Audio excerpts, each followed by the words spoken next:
Well, Crusaders, who are pushing to legalize marijuana, got a new ally today. BC's Chief Medical Health Officer and two of his colleagues in other provinces have added their voices to the growing list of people calling for marijuana to be decriminalized. CTV reporter Louise Hartland joins us now with more on the story. Louise. Hudson, the call to legalize pot is nothing new in this country, but with the backing of the province's top doctor, it is certainly getting louder. Ted Smith is back in court again today.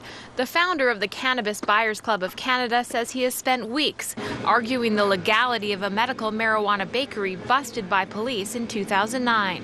This case here, I think, really highlights the absurdity of the situation where, people are being punished, and sometimes quite severely, for doing no harm to others.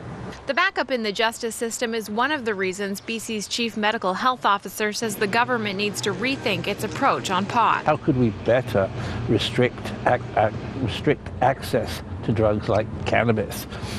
Is there a way of doing it, and is there potentially a way maybe of regulating and taxing it so that the benefits come back to government and society rather than to criminal enterprise?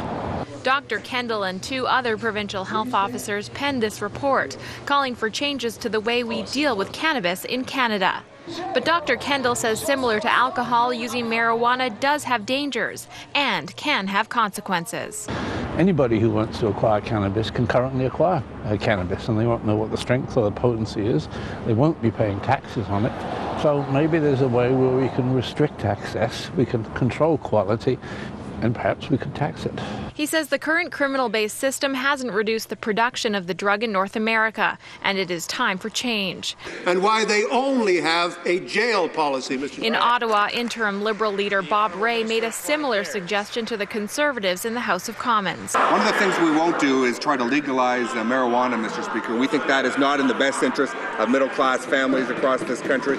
We believe that we should get tough on drug dealers, people who sell drugs to our children. We believe that is something that is very, very important.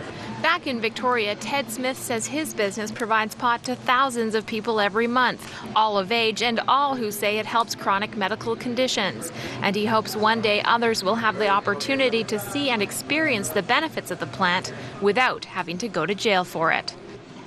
Hudson, we canvassed lawmakers here in BC about the possibility of legalizing pot. Regional police departments, the provincial justice minister and the premier all said they would not comment on this today, saying all decisions about marijuana legalization are in the hands of the federal government. All right, Louise Hartland, thank you. You're welcome.